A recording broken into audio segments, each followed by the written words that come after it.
dimanapun Anda berada, baik yang lewat Skype maupun YouTube. Pada malam hari ini kita akan sama-sama mendengarkan sharing dari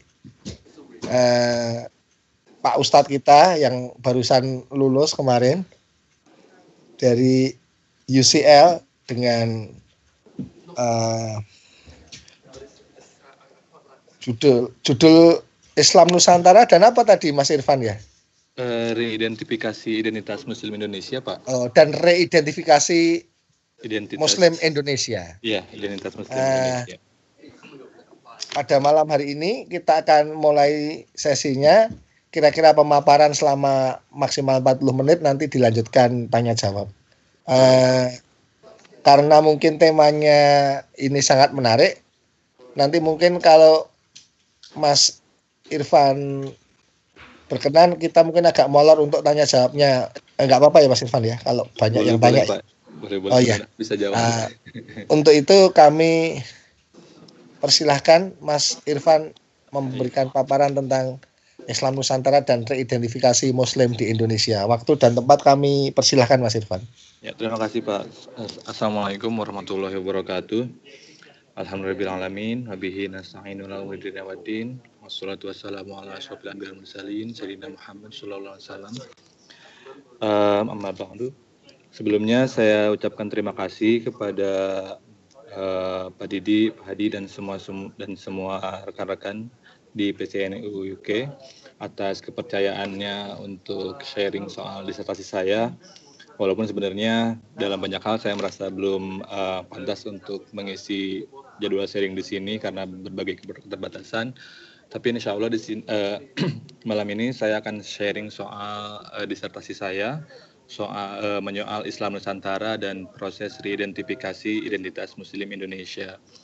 Jadi ketika wacana Islam Nusantara digulirkan oleh NU, banyak yang banyak yang menganggap bahwa Islam Nusantara itu hanya sebatas agenda NU untuk kepentingan NU sendiri.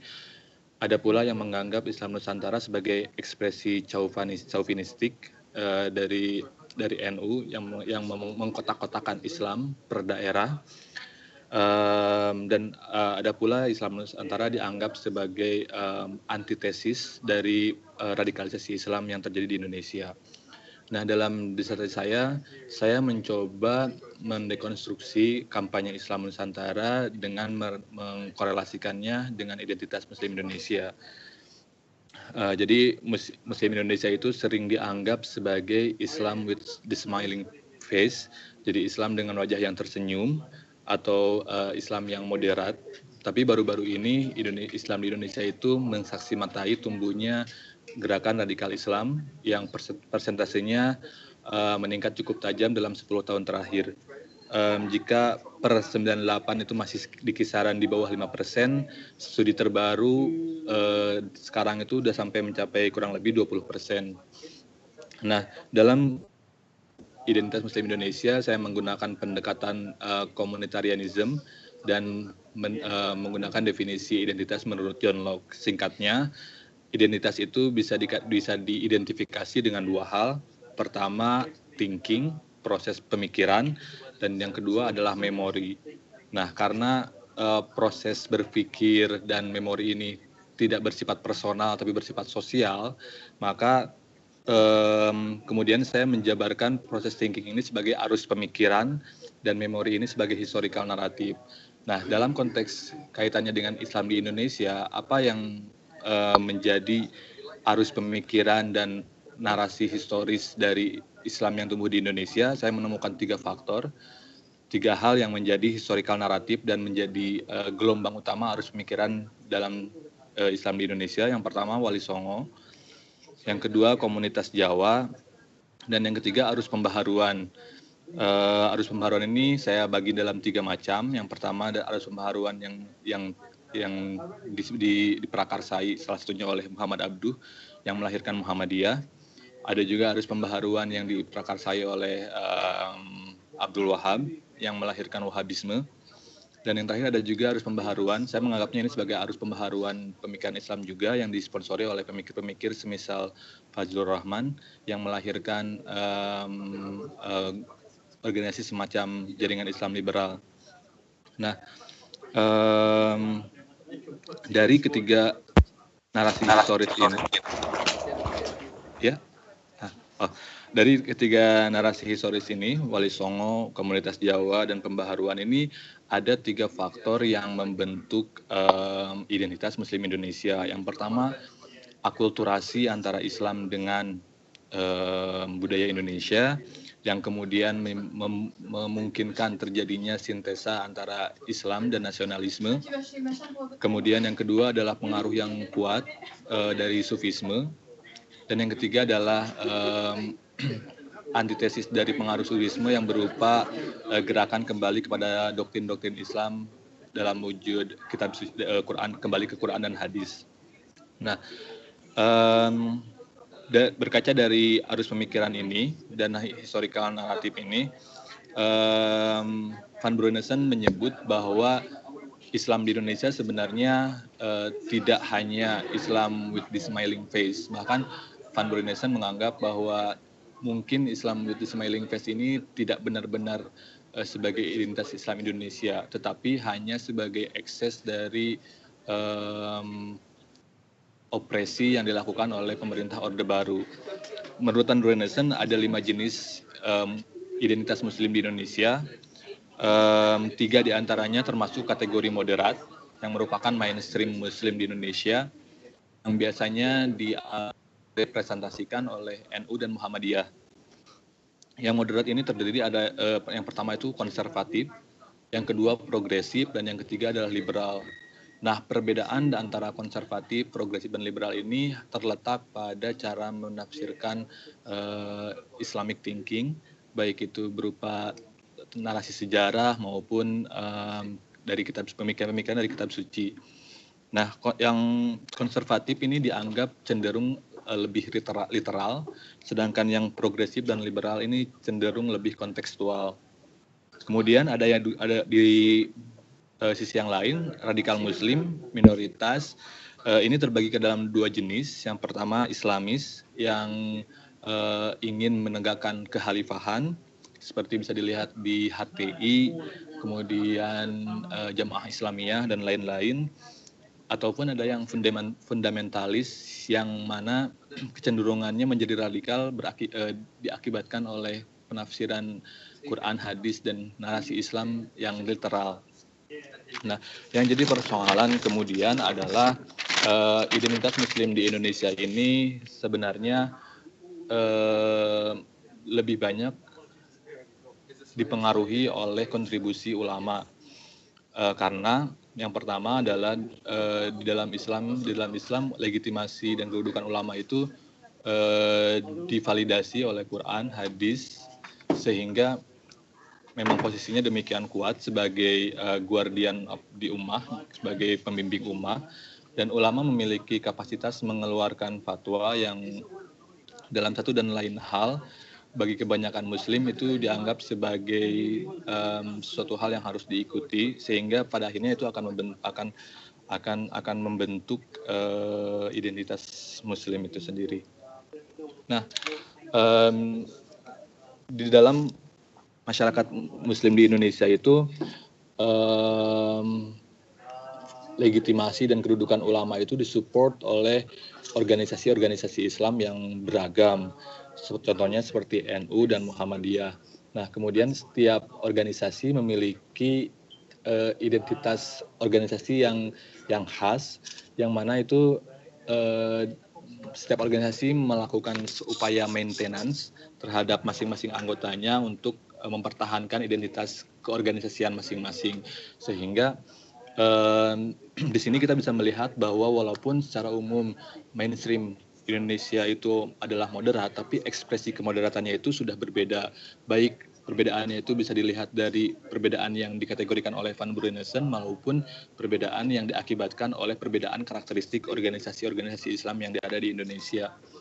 Nah, begitupun di radikal Islam walaupun vokal dan sekarang naik jumlahnya itu diprediksikan tidak akan pernah bisa satu suara karena masing-masing memiliki ciri khas yang berbeda-beda. Dalam disertasi saya mengambil 3 sampel organisasi radikal, yang pertama FPI, yang kedua HTI, dan ketiga Jemaah Islamiyah. Nah, dari hasil penelusuran saya, 3 organisasi ini memiliki perbedaan sudut pandang, sehingga walaupun seakan-akan mereka sekarang itu berkoalisi dalam GNPF MUI, secara substansial mereka tetap tidak akan bisa bersatu. Nah, di tengah beragamnya organisasi-organisasi Islam yang memaintain keberagaman identitas Muslim dan ekspresi keberislaman di Indonesia, ada MUI yang anggotanya ini merupakan perwakilan dari tokoh-tokoh, dari ulama-ulama tiap organisasi, sehingga kemudian MUI dianggap sebagai perwujudan lembaga Islam paling tinggi di Indonesia.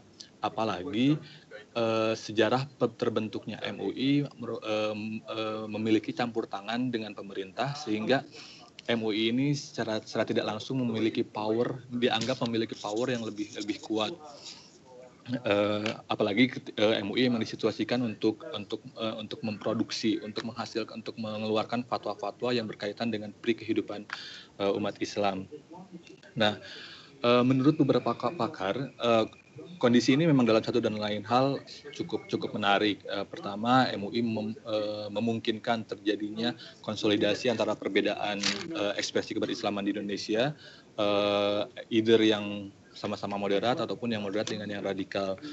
Tetapi beberapa peneliti menilai bahwa MUI ini dianggap cukup konservatif, di mana kekonservatifannya itu bisa melegitimasi organisasi-organisasi Islam radikal untuk melakukan kekerasan atas nama agama.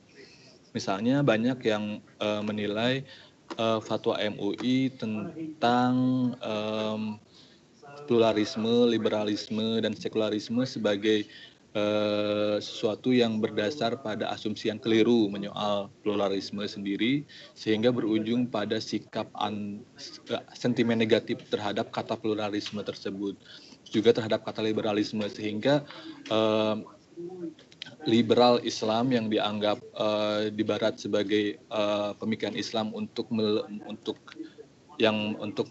membantu memerdekakan minoritas yang teropresi, yang justru malah di Indonesia itu dianggap sebagai salah satu golongan sesat, golongan yang membahayakan akidah Islam.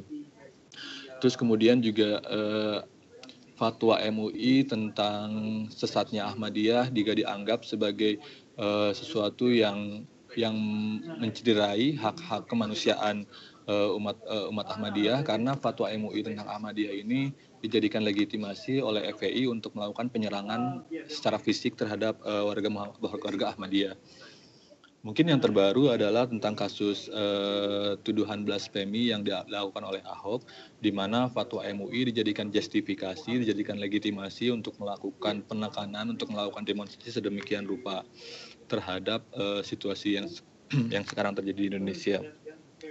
Sehingga dapat disimpulkan bahwa walaupun secara umum identitas Muslim Indonesia itu adalah moderat, yang rahmatan lil alamin, yang humble, yang bisa co-op dengan demokrasi, dengan nasionalisme dan lain-lain, tetapi dalam tataran filosofikal, identitas Muslim Indonesia itu ada di antara pertarungan pengaruh antara kaum intelektual yang progresif dengan kaum konservatif yang autoritatif. Jadi mempengaruhi antara dua kutub itu yang mengakibatkan pergerakan fluiditas identitas Muslim di Indonesia. Sebagai contoh, misalkan boleh jadi bahwa yang mainstream di Indonesia ini moderat, tapi kemudian ketika yang autoritatif dan konservatif menang suara dan menang pengaruh, maka jumlah yang mayoritas ini bisa bergeser ke menjadi konservatif dan mendekati radikal. sehingga tidak mengherankan ketika demonstrasi 212 misalkan bisa menggait begitu banyak orang karena ada kesamaan frekuensi antara moderat konservatif dengan radikal, terutama kaum fundamentalis, sehingga bisa menggerakkan si suara ekspresi keberislaman di Indonesia tersebut. Nah, di tengah gencarnya isu radikalisasi Islam di Indonesia, NU kemudian mencanangkan agenda tentang Islam Nusantara. Jadi kalau saya lebih melihat Islam Nusantara ini sebagai sebuah upaya itikad ikhtiarnya NU untuk melakukan upaya deradikalisasi. Caranya dengan bagaimana? Caranya dengan mengidentifikasi ulang identitas Muslim Indonesia yang moderat, yang toleran, yang humble, yang smiling face.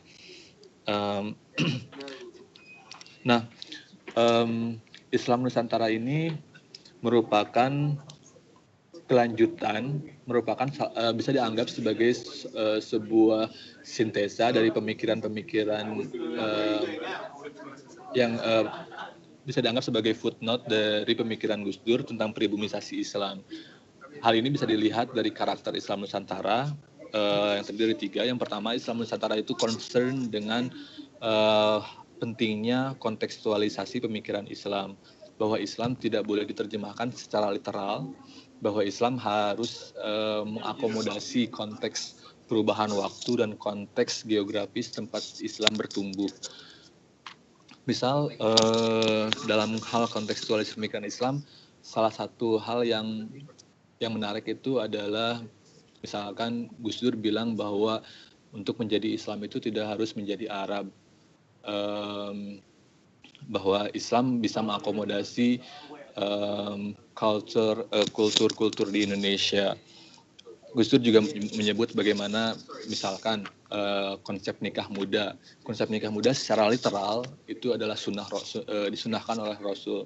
Tapi Gus Dur menilai bahwa konsep nikah muda sebagai sunnah ini harus juga dilihat dalam konteks sosiokultural yang terjadi pada waktu itu. Jadi menurut Gus Dur, waktu itu kenapa Rasul menganjurkan untuk menikah muda, karena angka kematian anak itu demikian tinggi, sehingga Rasul bilang bahwa kalau misalkan menikah lebih muda, maka kemungkinan untuk punya anaknya itu lebih besar, sehingga akan menjaga keberlangsungan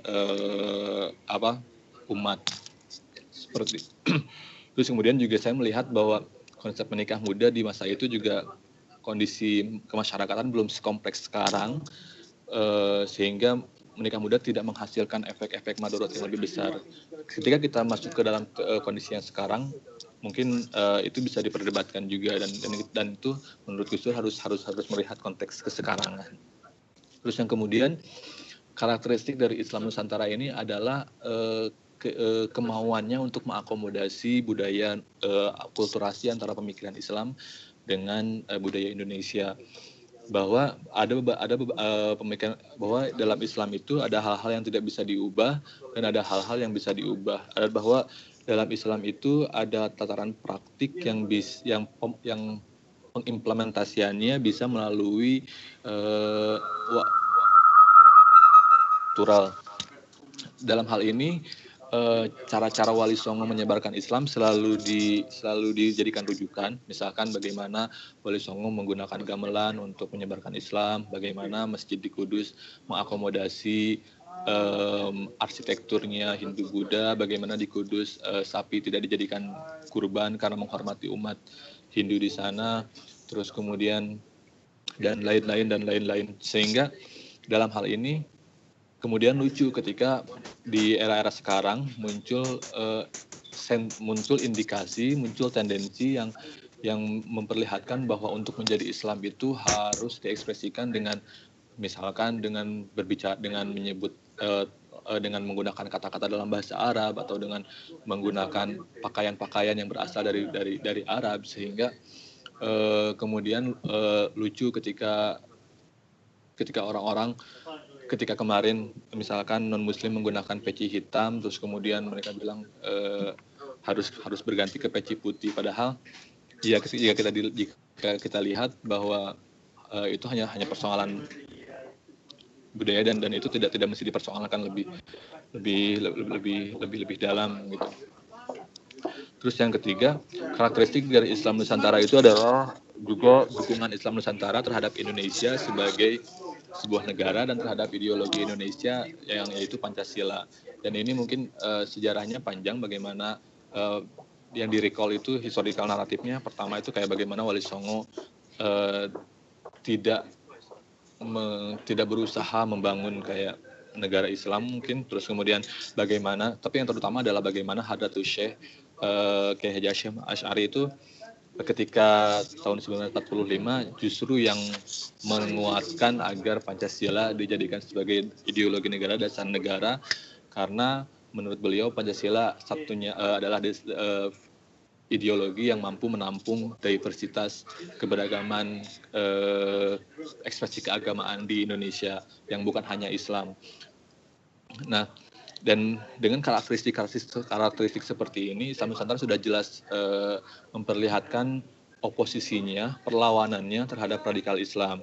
Misalkan kalau radikal Islam kan cenderung literal dalam menerjemahkan Islam, bahwa misalkan hanya karena dulu jihad,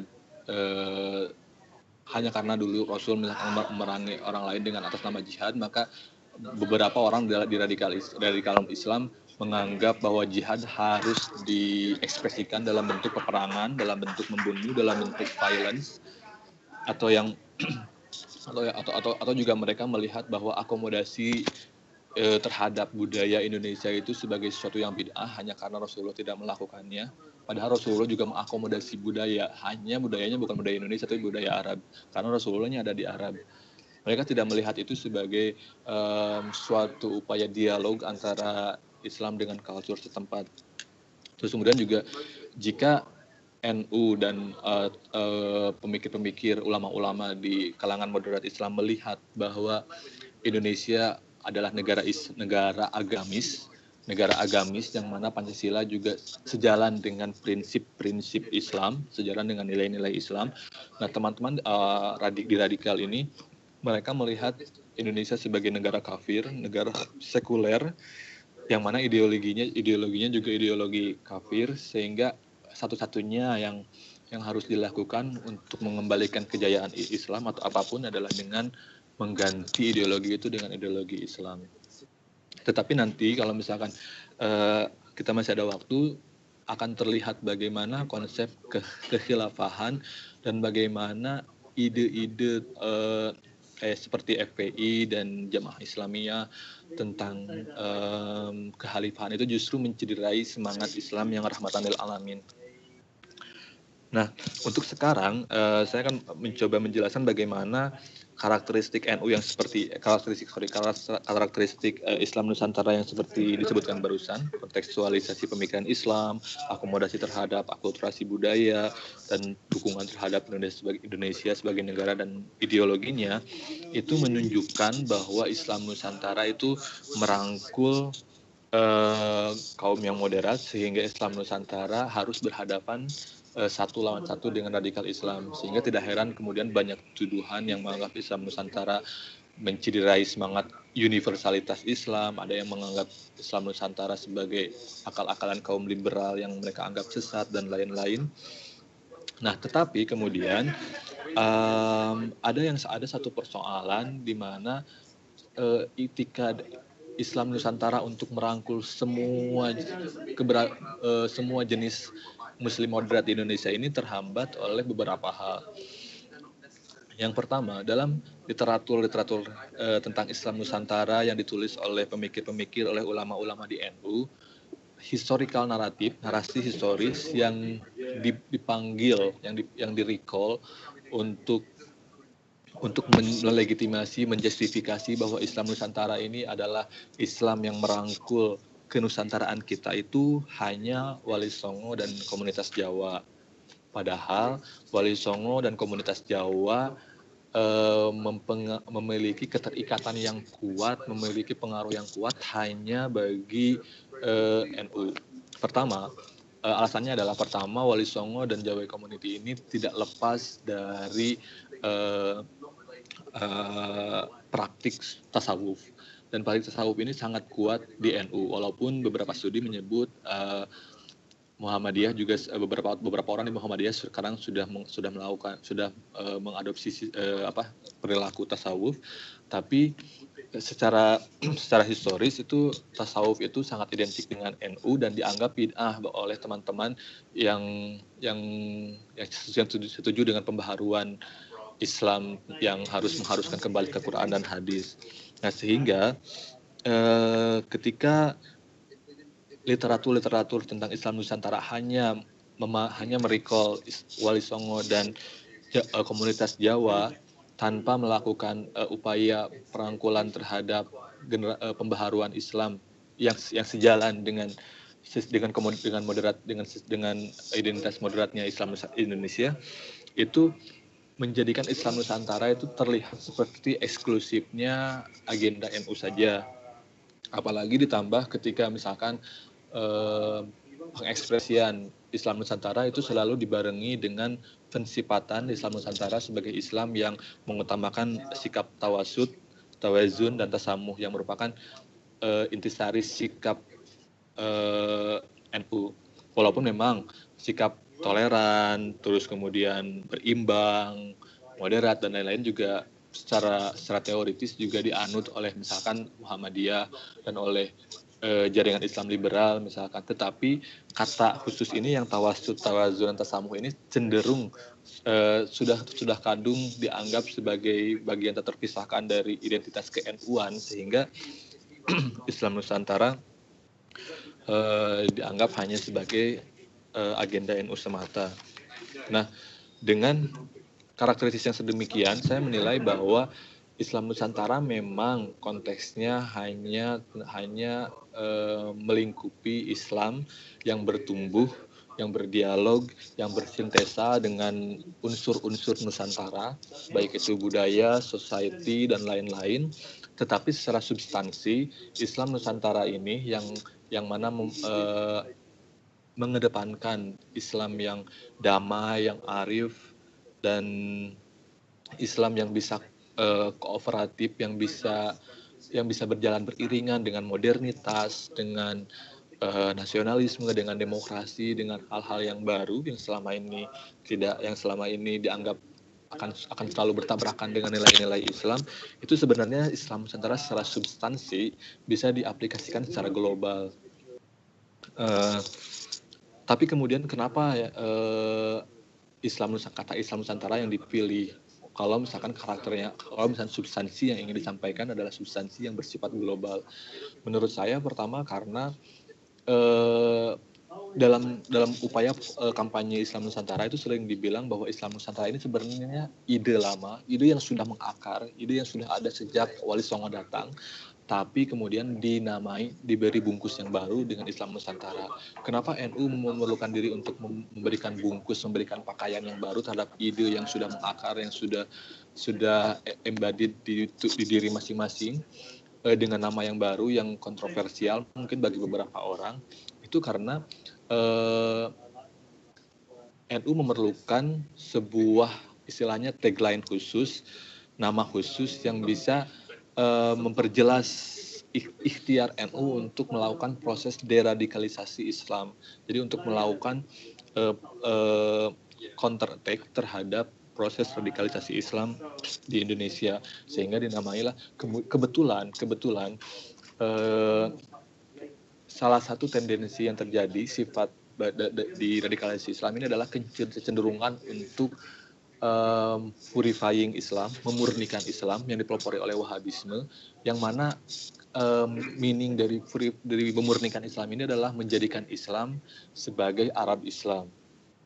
Nah, sehingga antitesisnya adalah bahwa Islam ini tidak selalu harus Arab, karena konteks yang jadi garapan NU adalah Nusantara, adalah Indonesia, dan karena yang ingin dipanggil adalah proses sintesa dialog antara Islam dengan wilayah yang sekarang kita tahu Indonesia tapi waktu itu masih Nusantara, maka digunakanlah Islam Nusantara. Seperti itu. Nah, sebelum saya tutup pembahasannya, Mungkin ya saya akan coba juga menjelaskan tentang bagaimana Islam Nusantara ini menyikapi radikalisasi Islam. Tadi sudah saya jelaskan bahwa radikalisasi Islam ini cenderung disifati dengan 3 sifat. Yang pertama, literal dalam penafsiran Islamic thinking dan narasi Islam. Kemudian kampanye kekhalifahan atau kampanye pengimplementasian hukum-hukum syariah, tentu saja dengan pemahaman mereka tentang syariah. Dan yang terakhir adalah pemahaman bahwa jihad itu harus diwujudkan dengan violence, dengan kekerasan. Tadi juga saya sudah menyinggung bahwa setiap organisasi ini memiliki derajat yang berbeda dalam mengakomodasi 3 sifat ini. Misalkan FPI literal, FPI juga violence, tapi FPI tidak berambisi mendirikan kekhalifahan, atau setidaknya tidak eksplisit menyatakan mereka ingin mendirikan kekhalifahan. Atau di sisi lain, misalkan HTI literal, ya, HTI literal. HTI sangat getol mengkampanyekan kekhalifahan, tapi HTI menurut pengakuan salah satu ex-membernya HTI yang kemudian mendobrak teorinya, melawan teori kekhalifahannya di FPI itu, FPI berasumsi bahwa jihad itu harus dilakukan dengan jihad pemikiran, bukan dengan jihad kekerasan.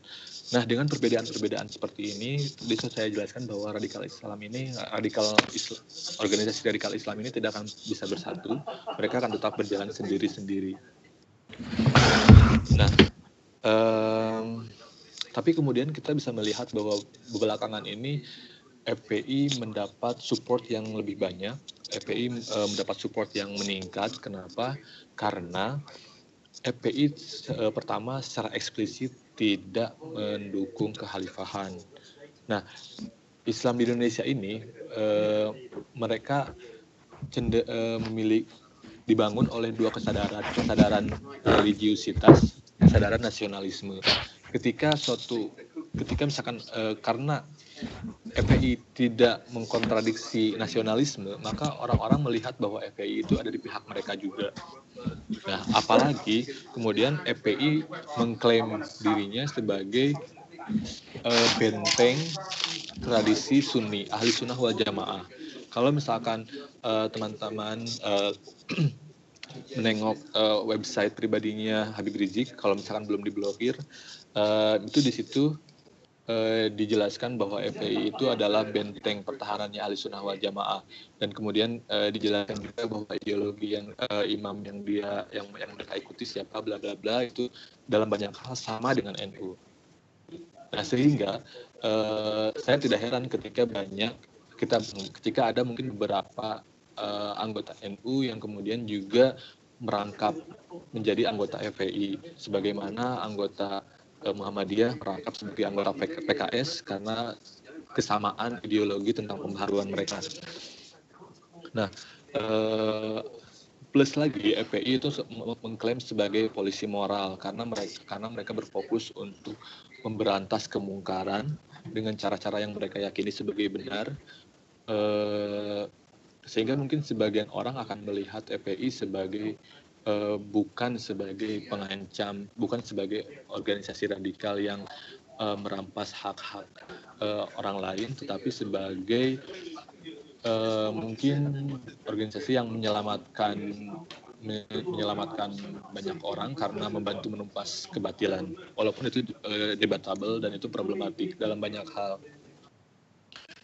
Nah, radikal Islam ini di Indonesia cenderung lebih banyak disebarluaskan melalui penggunaan media. Apalagi di Indonesia ini muncul tren menggunakan sosial media atau media secara umum sebagai sumber pengetahuan, sumber mencari hukum-hukum Islam, sumber mencari apapun. Nah, sehingga sekarang muncul tren Ustadz Google atau apalah itu namanya, karena memang penggunaan media yang secara intens untuk keperluan mempelajari Islam itu demikian tinggi.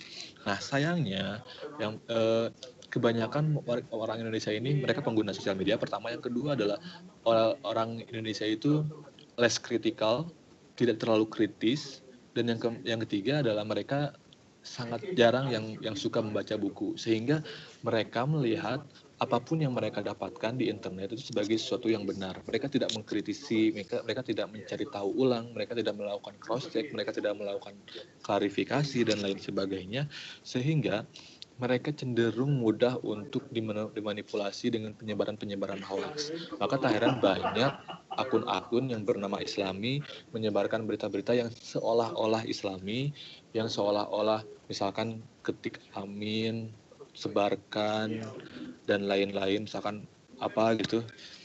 Nah, sehingga mereka cenderung bisa dimanipulasi. Apalagi orang Indonesia itu, Muslim Indonesia itu cenderung agamis. Ketika misalkan ada isu-isu agama, ketika mereka merasa agamanya dilecehkan bahkan oleh berita-berita hoax, mereka tidak pikir ulang lagi, mereka reaktif, mereka langsung merespon berita itu dengan cara-cara yang mereka yakini sebagai benar. Padahal bisa jadi berita yang mereka landaskan itu adalah hoax. Maka saya menyambut gembira sekali ketika NU menginisiasi kampanye Turn Back Hoax, walaupun itu mungkin kita bisa bilang secara langsung tidak terkait dengan Islam Nusantara, tetapi saya melihat ini sebagai suatu bagian dari di bawah payung Islam Nusantara juga. Namun menurut saya Turn Back Hoax ini hanya memiliki efek dalam jangka pendek. Maksudnya Turn Back Hoax ini membantu untuk mengkat pengaruh hoax yang disebarkan, tapi hanya untuk jangka pendek.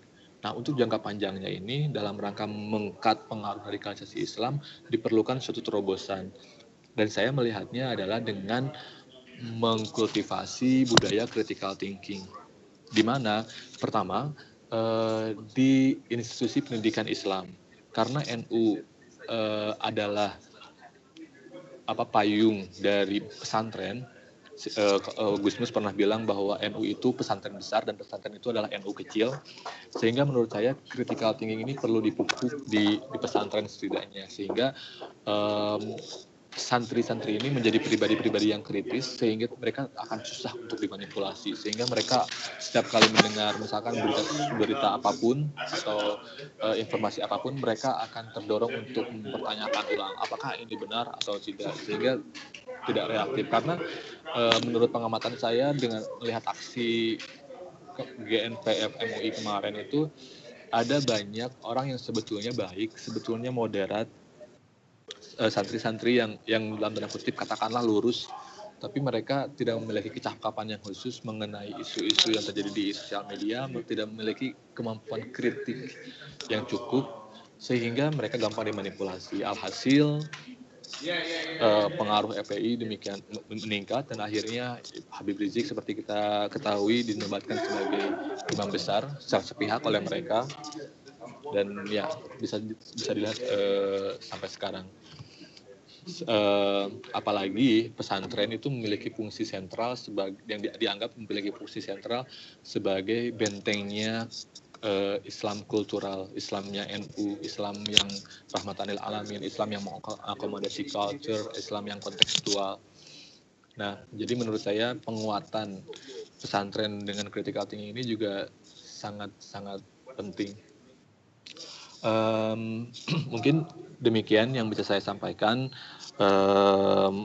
Mohon maaf apabila banyak kekurangan. Saya akan dengan senang hati untuk mencoba menjawab pertanyaan dari rekan-rekan semua. Terima kasih ya. Bila taufiq hidayah. Wassalamualaikum warahmatullahi wabarakatuh. Waalaikumsalam warahmatullahi wabarakatuh. Terima kasih, paparannya sangat runtut, lengkap menurut saya, membuka wawasan mungkin bagi kita semua yang belum begitu paham tentang Islam Nusantara dan identitas Muslim Indonesia dari zaman ke zaman ya. Nah, sebelum saya bacakan ada beberapa pertanyaan. Teman-teman yang mau menyampaikan pertanyaan bisa ditulis via komentar baik di Skype maupun di YouTube. Akan kami bacakan nanti pertanyaan yang masuk ke redaksi, ke panitia atau ke pengurus ya. Mas Irfan, ya. Kami mau sedikit menanyakan dulu sebelum saya bacakan pertanyaan. tentang komposisi yang cair antara moderat, progresif dan sebagainya itu.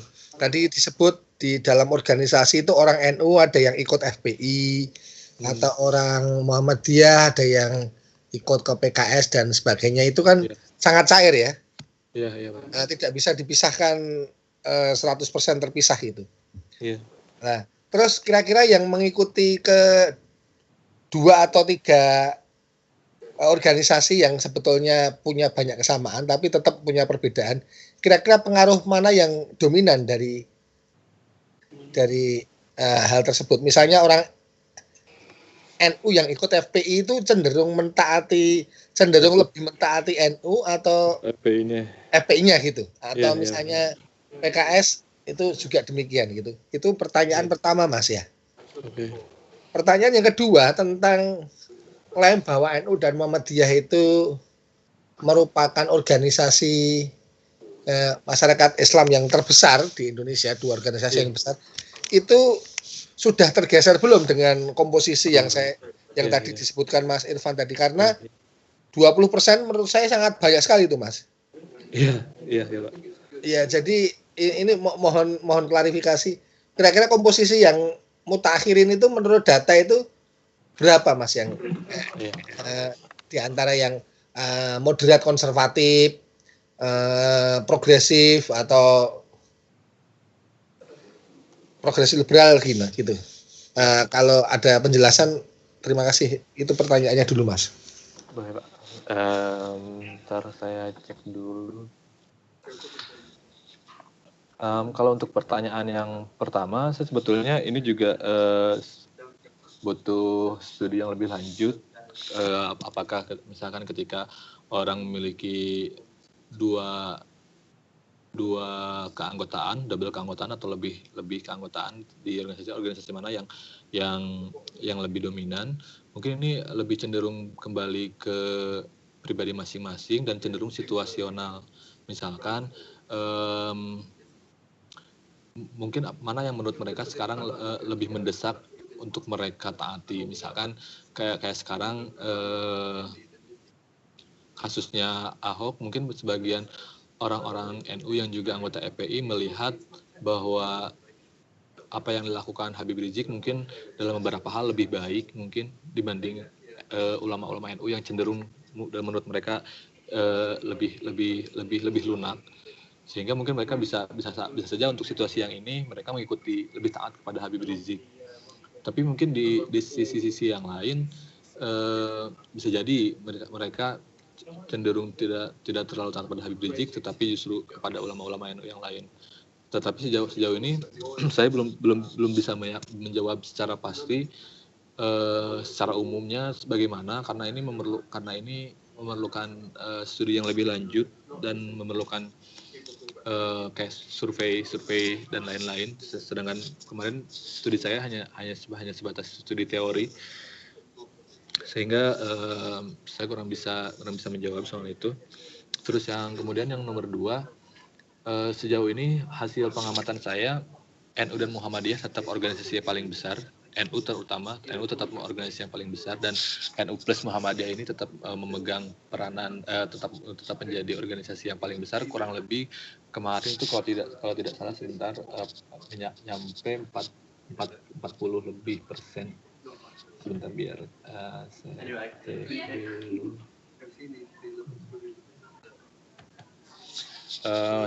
Sedangkan yang radikal Islam ini 20% ini angka yang disebut oleh satu studi Sakai dan Faujia, tapi ini bukan satu organisasi saja, tapi termasuk HTI, JI, FPI dan lain-lain, itu keseluruhannya 20%. Sedangkan NU sendiri itu di hasil temuan saya itu 40%. Sebentar, Pak.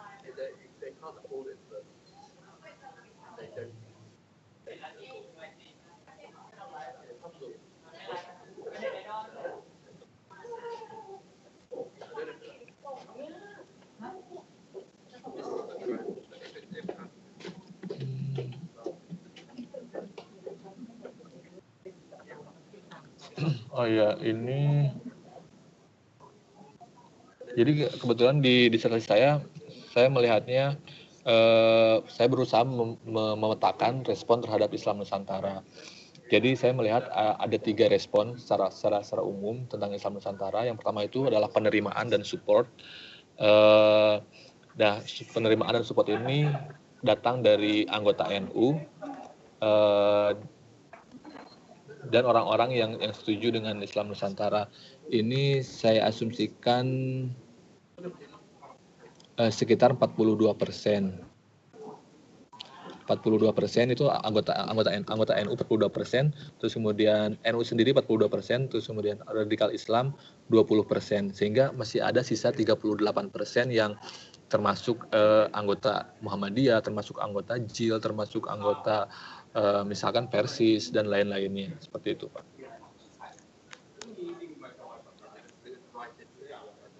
Berikutnya Mas, Ya. untuk memancing pertanyaan, sebetulnya andai kata NU itu bisa mengusung program ini lebih masif, terutama gandeng Muhammadiyah. Muhammadiyah kan juga punya Islam berkemajuan ya. Ya, iya Pak, iya Pak, ya. Kira-kira ada irisan yang sangat besar nggak antara Islam Nusantara dengan Islam berkemajuan? Lebih bisa bersinergi atau mungkin ada potensi juga untuk dibenturkan antara Islam berkemajuan dan Islam Nusantara? Kalau Islam Nusantara hanya diperkenalkan dengan adat, dengan yang kuno-kuno gitu, bukan kontekstualisasi Islam, tapi Islam kembali ke zaman yang lalu, itu kan bisa jadi nanti akan bisa dibenturkan dengan Islam berkemajuan. Itu yang pertama. Terus yang kedua tentang itu, bahwa harus kita akui tidak semua orang NU itu juga menganut kontekstual ya. Walaupun rata-rata orang NU itu moderat, tapi juga ada yang moderat konservatif. Iya Pak, ya. Ya, bukan kontekstual. Sehingga kadang gerakan Islam Nusantara itu dipandang oleh orang Nahdliyin atau mungkin orang-orang NU sebagai gerakan pihak-pihak tertentu di NU yang ingin memanfaatkan itu untuk kekuasaan dan sebagainya. Nah, kira-kira sejauh mana Mas NU itu bisa menerima Islam Nusantara yang diusung oleh pengurus besar dan juga kampanye Islam Nusantara yang benar itu seperti apa? Apakah yang saya lihat sekarang kok kebanyakan kok kayak misalnya parade santri dan sebagainya itu kok kayak melihat Islam itu sebagai Islam zaman dulu saja gitu loh, bukan Islam yang kontekstual. Apalagi kalau konsep Islam Nusantara ini atau the smiling Islam ini mau dibawa global kan mestinya harus ada kontekstualisasi di negara. Misalnya Islam di Denmark itu ya dia tetap sebagai orang Denmark dengan budaya tapi dengan nilai-nilai Islam dan sebagainya gitu. Nah, ini mohon pencerahannya Mas Irfan. Ya. Tadi untuk saya mencoba menjawab dulu untuk pertanyaan yang pertama tentang irisan atau titik persinggungan antara Islam Nusantara dengan Islam berkemajuan. Jadi kebetulan tentang hal ini sudah ada yang membahas. Yang pertama ini salah satu orang Muhammadiyah, saya lupa nama lengkapnya tapi nama belakangnya itu Burhani. Beliau menganggap bahwa Islam Nusantara dan Islam berkemajuan ini tidak bisa disatukan dan merepresentasi Najib Burhani. Najib Burhani, ya. Itu beliau bilang itu Islam Nusantara dengan Islam berkemajuan ini tidak bisa disatukan dan merepresentasikan perbedaan yang mencolok antara NU dan Muhammadiyah. NU sebagai kaum tradisionalis dan Muhammadiyah sebagai kaum modernis. Tapi kemudian Ahmad Sahal mengkritisi itu dan bilang bahwa Islam Nusantara dan Islam berkemajuan ini ibarat dua sisi koin yang saling melengkapi. Islam berkemajuan dia menekankan kontekstualisasi terhadap perkembangan zaman, sehingga menurut dalam konteks Islam berkemajuan, Islam itu harus mengejar perubahan zaman dan caranya adalah dengan mengempower umat melalui pendidikan. Sedangkan Islam Nusantara kontekstualisasinya itu adalah kontekstuali ke unsur kultural dan geografis, bagaimana Islam berdialog dengan kultur. Tapi juga saya setuju dengan Pak Didi bahwa culture ini tidak boleh dimaknai sebagai sesuatu yang taken for granted, yang sudah sebagai produk yang sudah terjadi di masa lalu. Tapi harusnya kultur ini adalah sesuatu yang terus berproses, sehingga kontekstualisasi pemikiran di dalam tubuh Islam Nusantara ini bisa juga bersinergi dengan perubahan-perubahan zaman, dengan culture yang terus dibentuk dan terus dikomodifikasi setiap hari. Nah, jadi menurut saya sangat memungkinkan sekali, bahkan seharusnya harus ada itikad baik dari Nahdien maupun dari teman-teman di Muhammadiyah untuk mensinergikan dua gerakan ini, sehingga bisa berjalan beriringan, karena dua gerakan ini memiliki fondasi yang sama juga, yaitu penerimaan terhadap kondisi Indonesia sebagai negara dan ideologi negara, terus kemudian juga sama-sama dalam hal anti radikalisme, sama-sama juga dalam mengusung konsep kehidupan yang toleran antar umat beragama dan antar umat seagama, juga moderat dan lain-lain, sehingga titik temunya itu sangat besar sekali, sangat potensial sekali. Hanya mungkin titik singgungnya terjadi dalam perbedaan, terutama dalam perbedaan praktik peribadahan, sehingga itu mungkin kadang-kadang bagi orang-orang yang menjadikan itu sebagai penghalang utama, dijadikan sebagai benturan-benturan yang membuat kerjasama ini tidak terjadi. Nah, yang kedua adalah tentang bahwa NU tidak semuanya kontekstual. Iya benar, betul sekali bahwa di NU ini setidaknya ada dua arus. Yang pertama arus tradisionalis yang cenderung lebih konservatif, yang kedua adalah arus post tradisionalis yang selalu dinisbatkan kepada Gus Dur, dan ini cenderung lebih kontekstual. Nah, yang konservatif ini juga cenderung melihat Islam Nusantara sebagai agendanya kaum liberal yang berusaha merusak NU. Saya tidak tahu kalau Buya Yahya Nahdien bukan ya? Tapi Buya Yahya itu bilang bahwa dia setuju dengan Buya Yahya saya nggak tahu Mas, yang jelas Ahlus Sunnah Mas. Iya, tapi satu ini kan istilahnya satu frame dengan NU. Itu beliau bilang bahwa Islam Nusantara, beliau setuju dengan Islam Nusantara yang mengakomodasi hal-hal yang terjadi di Nusantara, tapi beliau mengingatkan bahwa Islam Nusantara ini bisa jadi adalah agendanya kaum liberal. Ini juga memperlihatkan bagaimana kaum konservatif di dalam yang tradisionalis Muslim ini melihat Islam Nusantara dengan skeptis. Tapi banyak beberapa riset menunjukkan bahwa NU yang sekarang ini justru lebih modernis ketimbang Muhammadiyah di awal berdirinya. Jadi menurut beberapa source yang saya pelajari itu, NU menunjukkan gerakan yang menunjukkan fleksibilitas ke arah yang membuat NU ini lebih kontekstual, walaupun tetap sebagian anggotanya tetap ada yang konservatif, sehingga tidak heran ada NU garis lucu dan NU garis lurus. Tetapi secara keseluruhan NU ini bisa dibilang lebih kooperatif, lebih kontekstual, dan lebih open minded ketimbang Muhammadiyah yang sekarang itu justru dianggap mengalami kemunduran dan menjadi lebih puritan dibanding awal mereka berdiri. Nah, pertanyaan terakhir adalah ya mungkin ada tendensi juga Islam Nusantara diaplikasikan dengan hanya sebuah nostalgia, hal-hal yang sintesa Islamic thinking dan culture di masa lalu. Seperti halnya mungkin kalau saya lihat ini sebelum Islam Nusantara ini, NU menginisiasi gerakan kembali ke pesantren kalau tidak salah. Nah, itu juga saya melihat gerakan ini hanya upaya NU untuk membrand ulang pesantren, bahwa pesantren ini tidak kampungan, bahwa pesantren ini istilahnya tidak ketinggalan zaman dan lain-lain gitu. Tapi tidak terlihat, atau mungkin belum terlihat ada upaya-upaya untuk mereformasi mungkin praktik-praktik pendidikan di dalam pesantren yang mungkin lebih bermanfaat untuk penguatan pemikiran-pemikiran Islam yang lebih kontekstual. Karena kan di pesantren itu tradisi bertanya itu kan kadang-kadang dianggap tidak sopan kepada guru gitu. Terus walaupun ada bahsul masail, tetapi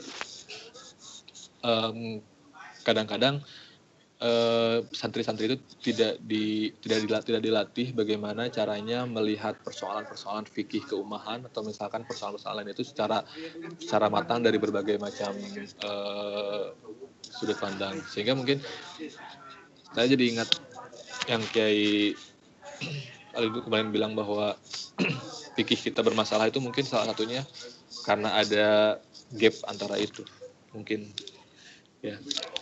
Tapi saya setuju Islam Nusantara harus ditopang dengan kontekstualisasi pemikiran-pemikiran Islam yang lebih matang, dan dengan banyaknya Nahdien yang sekolah di luar misalkan, terus yang memiliki kapasitas yang luar biasa dalam bidangnya masing-masing, saya percaya generasi muda NU ini bisa membantu penyegaran di tubuh NU. Amin. Ini ada 2 pertanyaan lagi Mas dari pemirsa Mas, dari pendengar kok pemirsa ya. Yang pertama tentang MUI tadi. Jadi ada enggak organisasi atau lembaga yang setara atau berhak mengoreksi fatwa-fatwa MUI gitu, karena seperti diketahui mungkin saking moderatnya orang-orang NU kadang MUI tidak bisa dikontrol dengan baik gitu, sehingga dikuasai oleh pihak-pihak tertentu untuk membuat fatwa-fatwa yang mungkin tidak bisa diterima oleh umat. Terbukti bahwa apa fatwa MUI, orang-orang Islam tidak banyak yang terikat dengan itu. Kalau itu dibiarkan terus-menerus, kan malah justru bahaya terhadap organisasi MUI itu sendiri gitu. Misalnya mungkin DPR, MPR atau presiden atau mungkin ketua NU atau ketua Muhammadiyah itu, bagaimana itu ya Mas Irfan? Yang pertama itu pertanyaannya. Iya. Untuk pertanyaan ini mungkin juga agak sulit. Jadi memang kalau secara sejarah itu MUI dibentuk oleh Presiden Soeharto, itu memang tujuannya agar pemerintah bisa mengendalikan suara umat Islam. Jadi karena dalam konteks masyarakat Islam itu kan ada dua kutub kekuatan, kutub power. Yang pertama itu power umaro, pemerintah, dan yang kedua itu powernya ulama. Nah, jadi kalau misalkan pemerintah ingin mengendalikan suara umat Islam, mungkin pilihannya ada 2. Yang pertama menjadikan ulama sebagai advisor, atau mengontrol suara ulama untuk mendukung program-program pemerintah. Nah, kalau dari source yang saya temukan itu MUI dibentuk oleh Presiden Soeharto untuk agar program-program Orde Baru itu memiliki justifikasi keagamaan sehingga umat Islam tidak protes, sehingga itu bisa didomestikasi, bisa dijinakan umat Islam ini dengan menggunakan MUI. Nah, ketika Orde Baru runtuh, kemudian MUI mereposisi dirinya sebagai organisasi yang independen yang bertugas untuk sebagai khodim al-ummah, sebagai pelayannya ummah, bukan khodim al-umaro lagi. Nah, tapi fungsi ini tuh sudah kadung melekat, dan karena MUI dibentuk dengan campur tangan pemerintah, jadi orang-orang sudah kadung menganggap secara tidak sadar bahwa MUI ini lebih legitimatif daripada organisasi-organisasi Islam yang lain yang pembentukannya itu tidak melibatkan pemerintah, seperti NU tidak melibatkan pemerintah, Muhammadiyah tidak didirikan oleh pemerintah, dan apalagi ketika anggota-anggota MUI itu adalah representasi dari pemerintah. Nah, kalaupun misalkan ingin ada organisasi yang sebagai penyeimbangnya MUI, itu menurut saya harus ada campur tangan pemerintah juga untuk mendirikannya, dan harus merupakan representasi juga dari organisasi Islam yang sudah ada.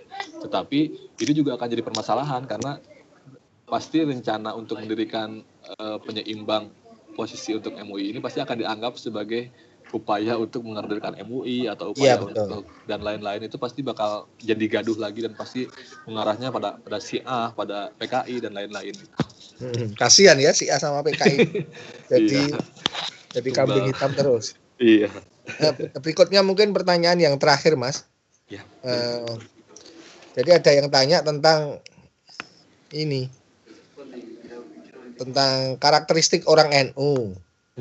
Jadi apakah ada basis data NU yang memetakan karakteristik NU Aceh misalnya, NU Kalimantan, NU Sulawesi, NU DKI, Jabar dan Banten, bukan hanya Jatim saja gitu loh.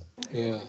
Kalau ada bisa enggak dijelaskan seperti apa karakteristiknya. Yang kedua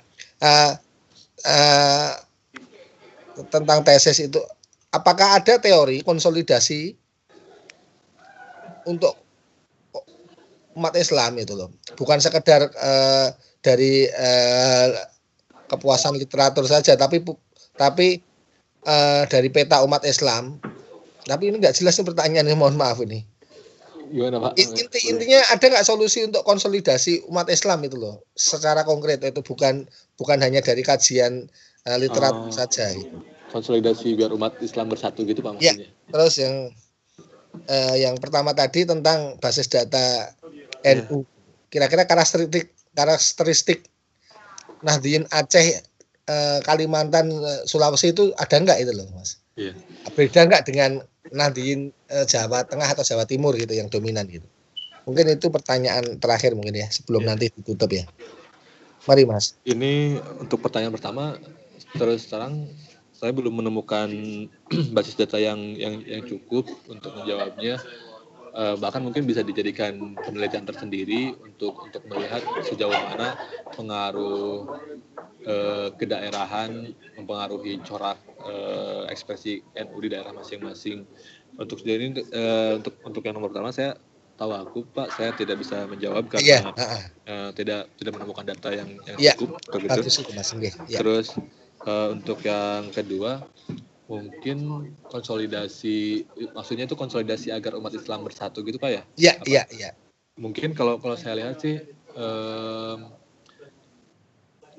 radikalisasi Islam itu kan memang ada pengaruh dari cara penafsiran Islam yang literal, tapi juga lebih banyak dipengaruhi oleh kondisi-kondisi ekonomi, sosial, di mana mereka merasa termarginalkan.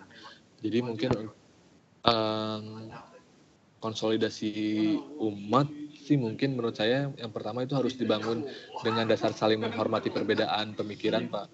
Karena konflik-konflik intra-Islam itu kebanyakan kan ditimbulkan oleh salah satu pihak tidak bisa menganggap pemikirannya sebagai yang paling benar dan tidak bisa menghargai pemikiran orang lain, sehingga timbul gesekan-gesekan, timbul konflik-konflik. Jadi kalau mungkin yang harus diutamakan untuk membangun konsolidasi umat adalah ya kembali ke petuhannya Rasulullah bahwa ikhtilaf umat itu rahmat, bahwa perbedaan umat itu adalah rahmat gitu. Yeah. Dan Oke, Mas. Sih NU udah mengusahakan itu. Ya, Pak. Ya, ini ada satu pertanyaan tambahan, Mas. Boleh, gara-gara saya tadi ngomong tadi loh. Jadi tentang itu loh, kenapa kok Syiah selalu jadi kambing hitam di Indonesia? Apakah mereka pernah berbuat sesuatu yang salah di Indonesia? Mungkin itu pertanyaan dari Laksamana Muhammad Sakti. Oke. Mudah-mudahan saya nggak ini jawabnya, mungkin mudahan bisa menjawab. Kalau menurut penglihatan saya, pertama Syiah sebenarnya tidak melakukan apapun yang menjadikan Syiah layak dimusuhi. Tetapi kenapa Syiah dijadikan kambing hitam? Karena sebenarnya radikalisasi Islam ini kan sebagian besar dan tidak bisa terlepas dari ekspor pemikiran-pemikiran dari Timur Tengah.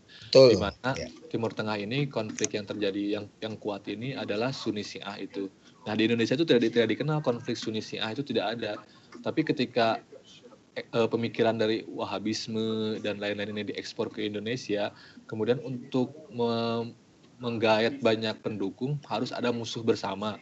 Nah, karena musuh bersama mereka di Timur Tengah adalah Syiah, mereka mencoba menjual Syiah sebagai musuh juga di Indonesia dengan melakukan apapun lah, dengan mensesatkan Syiah dan lain-lain, sehingga orang-orang akan mendukung mereka seperti itu. Padahal, jadi sebetulnya ini ya tidak berdasar ya Mas ya itu ya. Maksudnya bukan karena Syiah dulu pernah melakukan pemberontakan atau seperti apa di Indonesia ya. Tapi ngomong-ngomong perlu dikonfirmasi juga, apakah sebetulnya konflik di Timur Tengah itu konflik Sunni Syiah atau mungkin konflik bukan kompleks Sunni Syiah, tapi Sunni Syiah dijadikan komoditas itu juga intinya itu, terjadi persaingan besar-besaran antara Saudi Arabia dan Iran. Pada akhirnya kepentingan politik dan ekonomi dan lain-lain itu, Pak. Iya, karena yang kita tahu kan Sunni dan Syiah itu di Saudi sudah hidup ribuan tahun dan mereka hidup ya oke-oke saja, punya keturunan dan yang kita tahu seperti itu kan ya. Iya, Pak. Iya. Terkait dengan Syiah ini satu lagi, Ahmadiyah. Ahmadiyah itu kan juga lahir sebelum Indonesia merdeka, sudah ada di Indonesia. Iya, sudah ada. Kok masih banyak teman-teman yang berbuat tidak baik dengan orang Ahmadiyah itu. Kalau toh memang ajarannya dianggap tidak benar kan harusnya disadarkan, bukan dilakukan tindakan-tindakan yang sifatnya fisik dan merusak seperti itu ya. Iya. Kalau mengikuti yang kan MUI mengeluarkan fatwa bahwa Ahmadiyah itu sesat, sehingga kemudian FPI menganggap karena Ahmadiyah sesat maka darahnya halal untuk ditumpahkan. Nah, pada waktu itu NU dan Muhammadiyah itu sudah memberikan sikap bahwa mereka memang menganggap bahwa Ahmadiyah secara akidah memang tidak sesuai dengan yang mereka dengan NU dan Muhammadiyah, bahwa Nabi Muhammad adalah nabi terakhir dan Ahmadiyah keliru dengan menganggap bukan. Iya, tapi itu tidak menjadikan alasan untuk melakukan penyerangan, untuk melecehkan hak-hak hidup mereka gitu. Jadi tapi karena suara NU dan Muhammadiyah kalah oleh suara MUI dan orang-orang radikal ini walaupun kecil tapi lebih vokal, sehingga pada akhirnya tetap terjadi penyerangan itu. Oke, terima kasih, sangat jelas Mas rasanya. Iya, terima kasih Pak. Mudah-mudahan NU dan Muhammadiyah bisa mendominasi MUI kembali dan MUI menjadi organisasi yang bisa diterima umat Islam secara keseluruhan. Jadi tidak usah ada pembela fatwa MUI, tapi karena MUI itu fatwanya memang dibutuhkan bangsa Indonesia dan bisa diterima bangsa Indonesia, dengan pasti tidak perlu dibuat gerakan itu pembela, karena MUI sudah menjadi betul-betul sudah menjadi refleksi dari mayoritas umat Islam di Indonesia. Mudah-mudahan seperti itu, dan kalau toh nanti ada sesuatu itu saya kira penyeimbangnya NU dan Muhammadiyah itu bisa jadi penyeimbang MUI ya Mas ya. Iya, karena yang memiliki masa real di akar rumput adalah warga Muhammadiyah dan warga NU secara mayoritas di Indonesia ya. Iya, Pak. Terima kasih sekali, sangat mencerahkan Mas. Terima kasih Pak. Mudah-mudahan perjalanan studinya tentang Islam Nusantara, tentang kontekstualisasi Islam bermanfaat bagi bangsa Indonesia dan dunia. Mudah-mudahan juga bisa berlanjut lagi ke jenjang yang lebih tinggi. Amin. Kami mendoakan Mas Irfan mencapai banyak kesuksesan lah dan bisa mencerminkan Nahdliyin yang di samping moderat juga kontekstual gitu ya. Amin Pak. Amin. Terima kasih Pak atas waktunya Pak. Ya. Mohon maaf kalau saya yang menjadi moderator tidak pas, banyak kata-kata yang kurang pas, karena memang seharusnya bukan saya moderatornya, ini nggak tahu teman-teman yang muda-muda ini bagaimana. Kita sapa para pemirsa, para pendengar, mudah-mudahan pendengar sekalian bisa menerima apa yang disampaikan oleh Mas Irfan Sargindi. Kalau ada pertanyaan yang belum sempat tersampaikan bisa disampaikan ke Mas Irfan secara langsung atau lewat PCI NU UK. Terima kasih atas perhatiannya. Sampai jumpa pada kesempatan berikutnya. Wallahu muwaffiq ila aqwamit thoriq. Assalamualaikum warahmatullahi wabarakatuh. Waalaikumsalam warahmatullahi wabarakatuh.